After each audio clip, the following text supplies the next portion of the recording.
what kind of advice, Dr. Craig, would you give to pastors? I mean, my concern, I served as a pastor for many years, and I would find that when I'm hanging out with other pastors, at times when I hung out with apologists and philosophers, I felt like, well, the pastor and me didn't always connect. At times when I hung out with pastors, I felt like the apologists and me didn't connect, because I felt like I want to see apologists and pastors be a little bit more pastoral, and then I would see pastors wanting to see them be a little bit more philosophical and apologetic.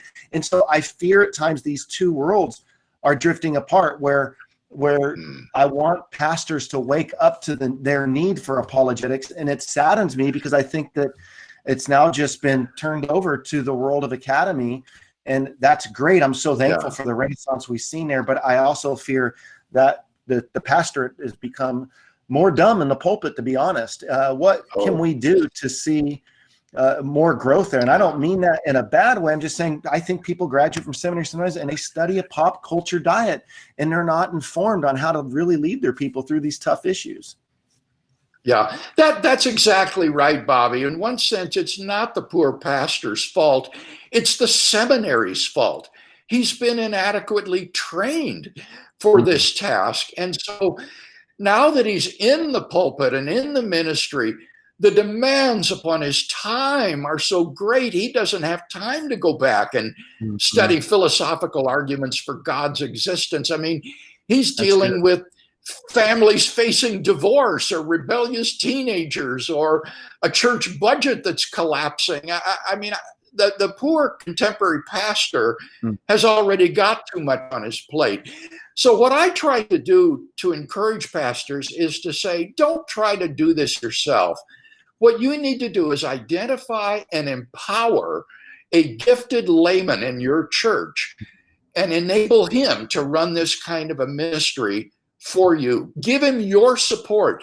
Give him financial backing. Send him to apologetics conferences. Enroll him in an apologetics MA program somewhere, and really empower this layperson to spearhead this ministry in the church.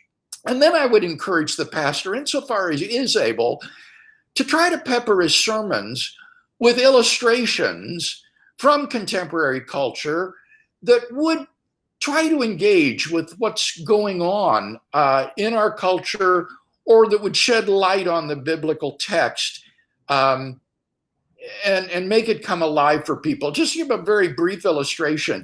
Some time ago, our pastor was preaching on the disciples being on the Sea of Galilee, their fishing boat.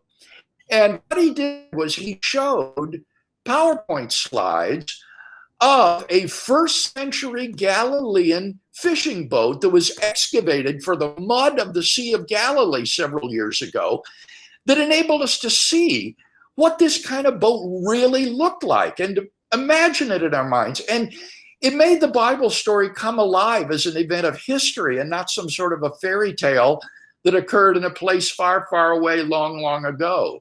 So insofar as the pastor can do that, I think that will help to bring some apologetic content to his sermons. Yeah, I mean, that is such a gracious response, and I think that those are wonderful tips. I think my concern could be sometimes that in interacting with other pastors, they can sometimes minimize the apologetic task. And so you can even bring things up like, well, don't we need to defend the resurrection or the trustworthiness of Scripture? Wouldn't it be helpful? Because my fear is, I say it like this: when a church is saying apologetics isn't important, I mean, it's almost equivalent to sending kids off to war with M16s and never sending them through boot camp. So they're going to go out there with their M16s, and they're going to be getting shot at, and they're not going to feel equipped. And I fear sometimes what they're hearing from the pulpit is, we need to love, we need to love, we need to love. And I'm all for it. We need to love God. We need to love people. But if we go out without being equipped with some of the bullets that we need to be able to release as it relates to good argumentation, people, I fear, are going to go into the closet and not evangelize and be scared to do it.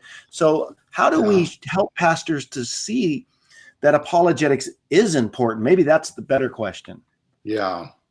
Well, I think the most convincing argument for the importance and value of apologetics for both laymen and pastors is that if we don't do it, we're going to lose the youth in the next generation.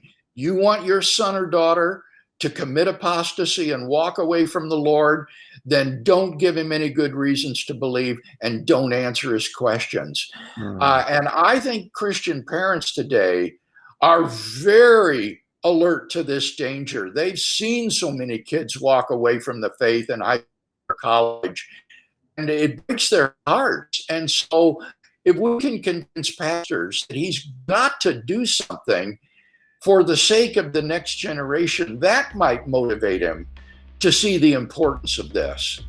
I hope you enjoyed that video of Dr. Craig.